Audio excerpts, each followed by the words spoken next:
এখন খবর হলে একটাই, সেটা হচ্ছে বিধায়ক হুমায়ুন কবির বাবরি মসজিদ করছেন কি করছেন না, হলে বাবরি নামেই হচ্ছে না নাম পরিবর্তন হবে। আরে এই আলোড়ন পড়ে গেছে শুধুমাত্র মুর্শিদাবাদ বা পশ্চিমবঙ্গ না, গোটা ভারতবর্ষ জুড়ে আলোড়ন পড়ে গেছে যে হুমায়ুন কবির বাবরি মসজিদ করছেন মুর্শিদাবাদের বেলডাঙ্গায়। এবং এই নিয়ে বিভিন্ন জনের বিভিন্ন মতামত শোনা যাচ্ছে, বিভিন্ন জন বিভিন্ন রকম বলছে এবং সেখানে বাধার একটা সৃষ্টি হচ্ছে যতটা আমাদের কাছে খবর আছে। আসুন সে বিধায়ক সাহেব কি বলছেন, বাধা অরিজিনালি হচ্ছে নাকি? দেখুন, আমি এই বাবরি মসজিদের একটা শিলান্যাস করব বেলডাঙ্গার কোনো একটা জমি সংগ্রহ করে, সেটা 12/12/2024 সালে কলকাতায় আপনাদের বিভিন্ন মেন স্ট্রিমের সাংবাদিক বা ইলেকট্রনিক্স মিডিয়ার লোকজন তাদের সামনে বলেছিলাম। আপনারা জেনে নিতে পারবেন যে 12/12/2024 এই ঘোষণাটা করার পর আজকে ডিসেম্বরের 1 তারিখ, তার মানে 1 বছর হতে চললো, আর কয়েকটা দিন বাকি। 12 তারিখ আসলে 1 বছর হবে। আমি বলেছিলাম সেদিন যে 6 ডিসেম্বর, যেহেতু 6 ডিসেম্বরের তাৎপর্য একটাই বাবরি মসজিদের ক্ষেত্রে, যে সবাই জানে যে কিছু কর সেবক এককাট্টা হয়ে 6 ডিসেম্বর 1992 সালে বাবরি মসজিদটাকে ধাঁচাটাকে ভেঙে দিয়েছিল। তার যে স্ট্রাকচার, তার যে ইমারত, সেটাকে ভেঙে দিয়েছিল। তারপরে অনেক আইনি জটিলতার পরে 2019 সালে সুপ্রিম কোর্ট একটা রায় দেয়। সেই রায়ে বলে যে ওটা রামলীলার জায়গা, ওখানে রাম জন্মগ্রহণ করেছে, সেখানে রাম মন্দির হবে। পাশাপাশি সুপ্রিম কোর্ট একটা ইম্পর্টেন্ট সেকেন্ড প্যারাগ্রাফে রায় দেয় যে বাবরি মসজিদের ট্রাস্টকেও উত্তরপ্রদেশের সরকারকে জায়গা দিতে হবে। 5 একর হোক 7 একর হোক একটা বলে দিয়েছিলেন। সে জায়গাও দিয়েছে। জায়গাটা দিয়েছে কোথায়? অযোধ্যা থেকে, যেখানে বাবরি মসজিদ ছিল সেখান থেকে রাম মন্দির হয়েছে, সেখান থেকে 14 কিলোমিটার দূরে দিয়েছে। সেখানে মুসলমান আবাদি কত? মাত্র 15%। তার ভিতরে 10% গরিব মানুষ, নিডি। 5% হয়তো একটু শক্তিশালী আছে। আমি যেখানে 72% মুসলমান, ওভারঅল 37-38% মুসলমান বাংলায়, সেখানে বাবরি মসজিদ করতে গিয়ে পদে পদে বাধা। আর 15% মুসলমান কি করে সেখানে বাবরি মসজিদ স্থাপন করবে, ভিত্তি দেবে বা কাজ করবে? স্বাভাবিকভাবে তারা করতে পারছে না। তাই আমার মাথা থেকে এসছে যে আমি যতটা দিন বেঁচে থাকি, আল্লাহর উপরে তো আমার অগাধ আস্থা। আল্লাহ আমাকে মানুষ হিসাবে পৃথিবীতে পাঠিয়েছে, সেই আল্লাহর ইবাদত করা। কখনো পারি কখনো পারি না, আল্লাহ নিশ্চয় ক্ষমা করবে। না করে যাহা সিদ্ধান্ত নেবেন সেটাই আমাকে মানতে হবে।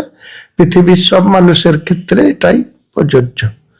কিন্তু আমি বাবরি মসজিদ শিলান্যাস করব, এটা 1 বছর আগে থেকে বলার পর রাজ্য প্রশাসনের কোনো কর্তা ব্যক্তি আমাকে এখান থেকে করা যাবে না বা বলা যাবে না, কেউ বলেনি, আজ পর্যন্ত বলেনি, অব্দি বলেনি। বাকি আমার কোনো নেতা কি আমাকে বলেছে সেটা তো আপনার কাছে আমি বলবো না। সে নেতার সঙ্গে আমার সম্পর্ক আছে, থাকবে। আগামী দিনে সেই নেতারা কি বলছেন কি করছেন সেটা নিশ্চয়ই আমি তাদের কথার গুরুত্ব আমাকে দিতে হবে। কিন্তু বেলডাঙ্গায় একজন মাতব্বর পুলিশ অফিসার আছে, যে ভগবানগোলার এসডিপিও ছিল, তার নাম উত্তম গড়াই।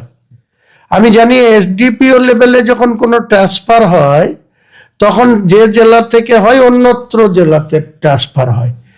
এই মাতব্বর ভগবানগোলার এসডিপিও হিসাবে নিরপরাধ কিছু মানুষকে তুলে এনে কখনো ওই দেশারি হোমে পাঠিয়েছে, এমনভাবে মারধর করে তাদের লাইফ শেষ করে দিয়েছে ওখানকার লালগোলার ওসি অতুল দাস আর এই মাতব্বর।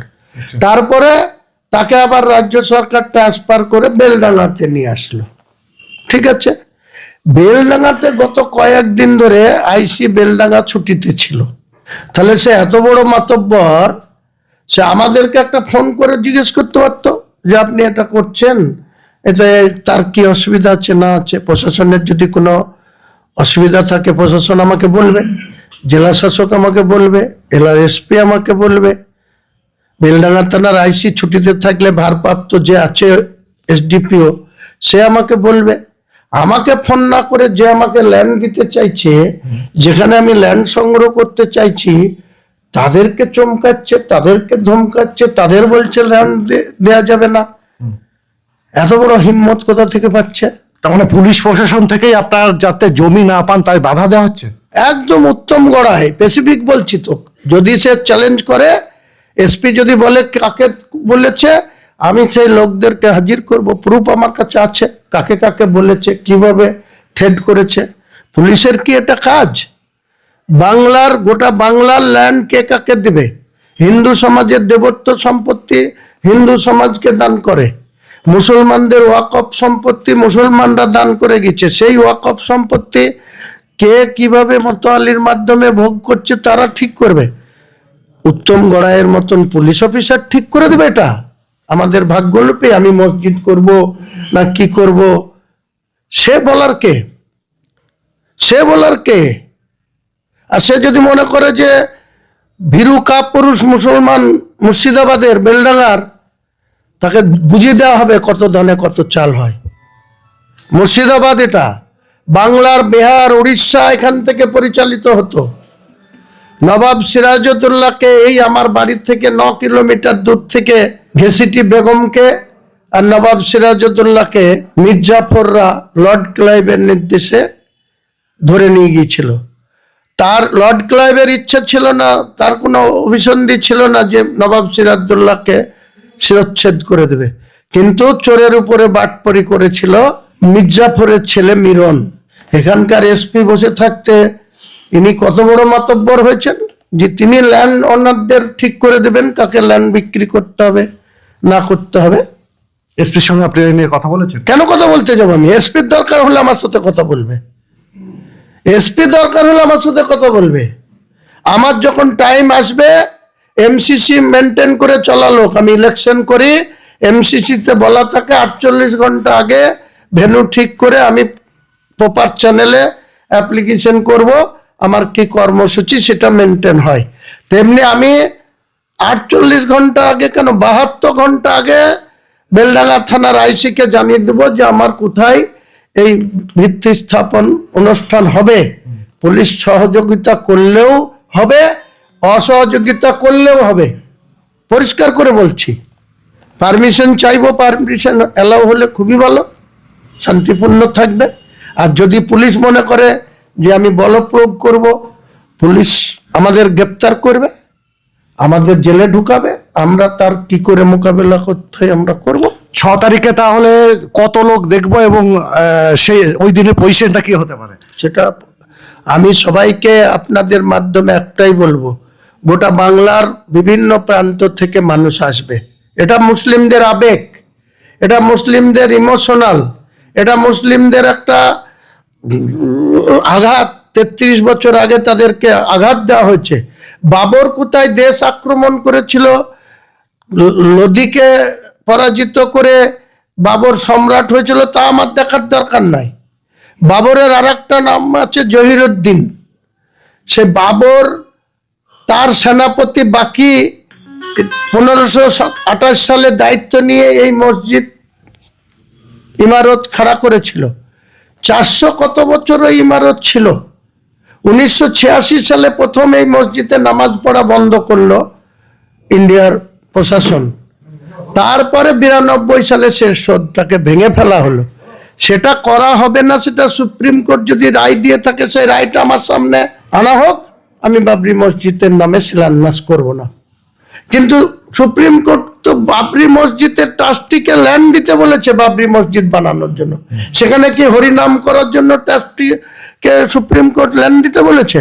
তাহলে আমার এখানে বাবরি মসজিদ বানাতে আইনগত বাধা কোথায়, সংবিধানে বাধা কোথায় বলুন আপনি? তার মানে এটা মানে বলতে গেলে সংবিধানে হচ্ছে না, আইনগত হচ্ছে না, এটা গায়ের জোরে বাধা দেওয়া হচ্ছে। তাই তার কি পুলিশের অফিসারের কি এটা কোনো duty? Police law and order দেখবে, থানাগুলো ল অ্যান্ড অর্ডার দেখবে, SP law and order maintain করবে। তো উত্তম গড়াই এত বড় বাহাদুর অফিসার হয়ে গেছে, সে বেলডাঙ্গায় কে কাকে ল্যান্ড দিবে, কে কাকে ল্যান্ড দিবে না, কার সাথে ল্যান্ড কে কিনবে তা ঠিক করে দেবে? অসংখ্য ধন্যবাদ।